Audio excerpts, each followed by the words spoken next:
The water is cold like ice. Smells wrong, too. Tastes worse.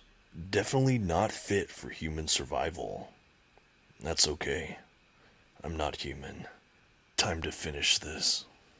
Today on the Comic Book Report, Teenage Mutant Ninja Turtles: The Last Ronin from IDW. Stick around and check it out.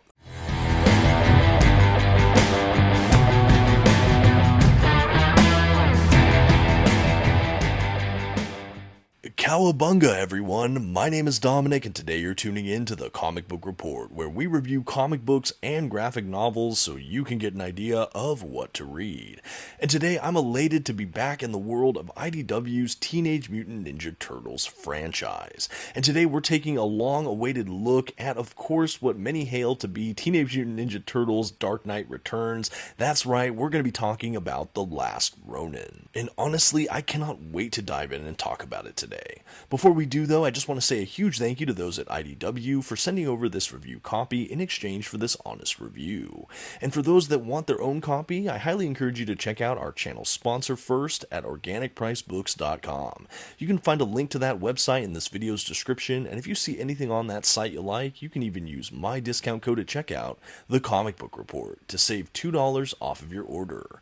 Please note if you use my affiliate link or code to make a purchase, I will earn a small commission, but it's a fantastic way to support this channel. Thank you so much for considering. Now let's get started with today's Teenage Mutant Ninja Turtle review. First, some quick facts about today's collection.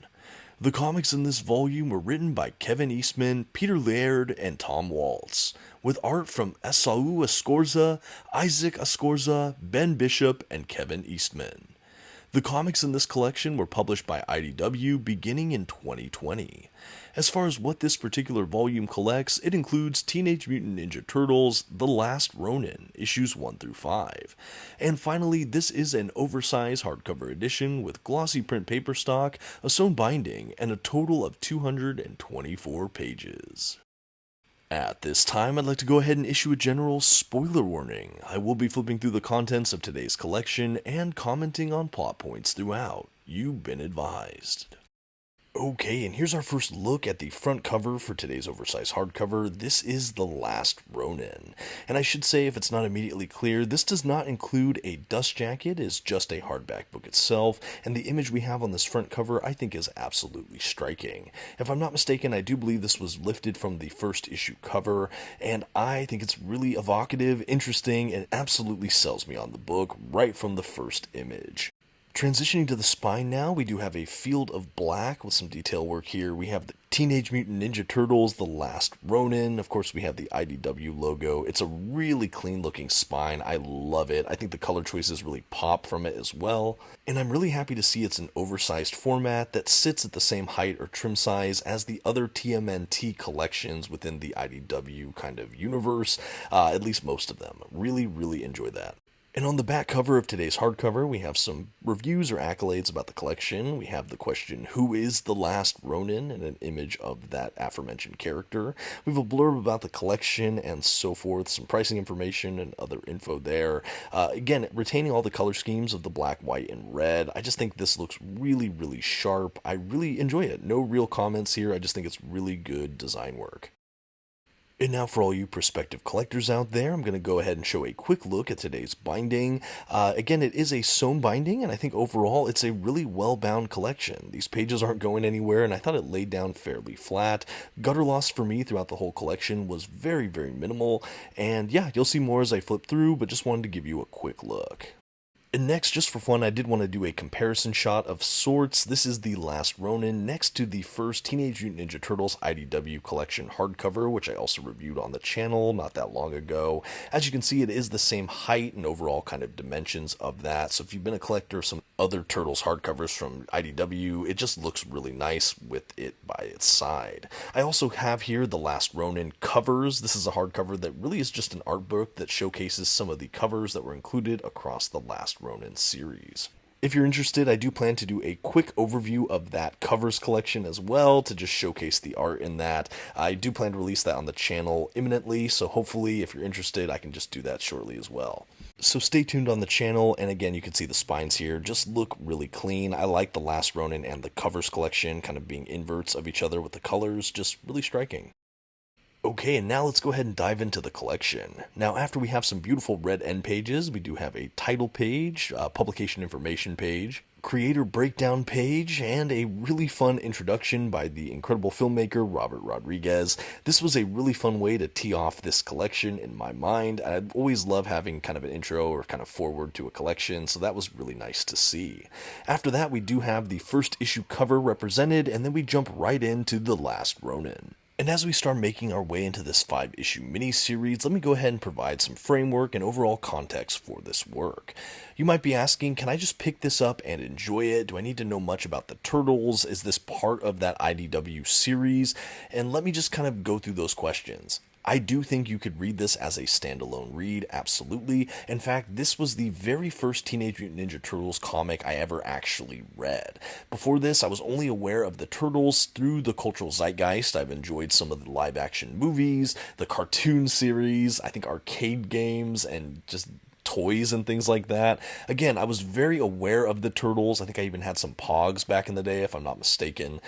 Anyway, I had never really delved into the comics proper until, earlier this last year, but this was my first kind of step into their world, and I was really blown away. I heard, like I mentioned at the top of this video, that this was kind of the Dark Knight Returns, but for the Teenage Mutant Ninja Turtle franchise, and I think that is a beyond apt comparison. I would consider this work kind of like this. That is kind of in a dystopian future vision within this comic book universe, and it acts in some ways as a kind of final Turtles story, in the same way Dark Knight Returns in some ways acts as a kind of final Batman story. Of course, both franchises have had sequels to these air quotes last stories, and I don't think either of them are set in a main canon universe. So when I say that, what I'm saying is I don't think that this is a sequel to that IDW collection and run that they went through that I showed you volume 1 of earlier. I could be wrong about that. Please correct me in the comments if I am. But you can kind of treat it like that, I guess, if you'd like. I'm not really too much of a snob on continuity. I just enjoy the comic works for themselves. And that's certainly what I did here. So this is a 5-issue miniseries, again set in a dystopian future where we have the Last Ronin, who at first is a nameless character. You know he's one of the Turtles, and unfortunately he appears to be the last one left. So what happened to his brothers? Who is the Last Ronin? What's happened in the city, and how has it become this just bitter dystopia that has kind of horrible things happening to it? Well, you really get to see some of that throughout the pages of this series. Now, this is a spoiler-filled review, so I will go into who the Last Ronin is and some of the other plot details in the collection. So if you wouldn't like to know that, we're getting close to where you have your jump-off point. I will say, while the kind of reveal of who the Last Ronin is cool and important, it's not like it happened in the last issue. It happened somewhere earlier, middle of the way through the collection, and you just kind of get to enjoy the rest of the ride from there. Essentially, we find out that the Last Ronin is, drumroll please, Michelangelo. Yes, this is Mikey, who I think is the youngest turtle, the kind of kid brother, and unfortunately he is what we believe to be the sole survivor of the Turtles. The other Turtles have passed away along the way, and we get little bits and pieces of what happened there throughout this story. What I really liked about this work as well is it has some of the sharpest Teenage Mutant Ninja Turtles art I have seen to date. I love the artwork in this collection. It is absolutely phenomenal. It is a prestige piece of art, I will say, just from beginning to end. One of the facets I did like about the art too is we not only have the central art we have during the present kind of dystopian future timeline, but we also have flashback sequences which seem to harken back to the original Teenage Mutant Ninja Turtle comics in some ways. They're more kind of gritty, scratchy looking, a little more black and white. I thought that this was a really effective way to do a flashback that seemed like a warm love letter to that original Teenage Mutant Ninja Turtles run. It is absolutely chef's kiss. This work also just has a lot of heart and a lot of heartbreak. I love that we got to see some of the other characters in the Teenage Mutant Ninja Turtles franchise, like April O'Neil, who comes into play. We look like we have lost Casey Jones, if I'm not mistaken, and we get to see kind of Shredder's legacy in the form of a descendant show up, and we have kind of everything building to these final conclusions. We have Michelangelo trying to save the day and liberate the city from the clutches of the Foot and Shredder's kind of empire here. I really did enjoy it. And you might be wondering, how did it read as your first Turtles comic? I'll say pretty great. I might not have had the level of investment as a long-term seasoned Turtles fan would have, but even being casually aware and casual fan of the Turtle franchise, again from the cartoons and the films and toys and all that stuff, I knew enough about the Turtles even from that to enjoy this read. And I think that is really masterfully done by these creators. I love, in the same way you can love Dark Knight Returns without reading a Batman comic, I like that we knew enough culturally about the Turtles, or I knew enough culturally about the Turtles, to really enjoy this book. I do think it's probably even more fulfilling for a long-term fan of the Turtles comics, but again, I think it's perfectly serviceable to read if you just want to take a step into the larger Teenage Mutant Ninja Turtles world, or just read a really good comic. I think you can absolutely read this as a standalone. Here's some of that flashback art I'm talking about. I think this is an absolute masterstroke. This book is really, really phenomenal. But yeah, I really like not only the legacy characters that they reintroduced us to in this future vision of the Turtles universe, but I did like some of the new characters we got introduced to as well, like April O'Neil's daughter, and again, the kind of Shredder legacy character. I think that it's just a really fascinating look at this world. And even though there's something about this that feels absolutely final, as you get to the end of this collection, and again, some spoilers here, it does feel like a new beginning. We even have kind of the introduction of a new set of Turtles, and maybe the last Ronin will act as a kind of Splinter-like mentor to them. I really liked it. There's something beautifully symmetrical and circular about it all that still felt really honoring of what this franchise is really about. And as intense and violent, as heartbreaking as this work was, again, it just has a ton of heart. Even just getting into the Turtles comics in the last year, I felt absolutely nostalgic for this property while feeling like we got a new kind of look at some of these age-old characters. One of the things I liked about this collection too is seeing how Mikey deals with the survivor's guilt or sort of trauma of his past and the loss of his brothers, and how he's haunted by them and sees them in different fashions. And there's a lot kind of instability to Mikey in a way that he also had to grow up quick after all this loss. And I think that the way that's examined in this book, I just haven't really seen it encountered before. And I've now read some really great Turtles comics, and I still think what we have here in the pages of Teenage Mutant Ninja Turtles Last Ronin is still some of the tip of the spear best Turtle comics I've ever had the pleasure of reading. By the end of the story in this volume, we have a really satisfying resolution. I think that this could absolutely be read standalone, and I feel like we get some good kind of conclusiveness to it, while also leading to a kind of optimistic, bright future. I know they've gone on to do sequels to Last Ronin now. I'd be curious in the comments section, have you been reading those? Would you recommend them, especially for a fan of the first volume here like me?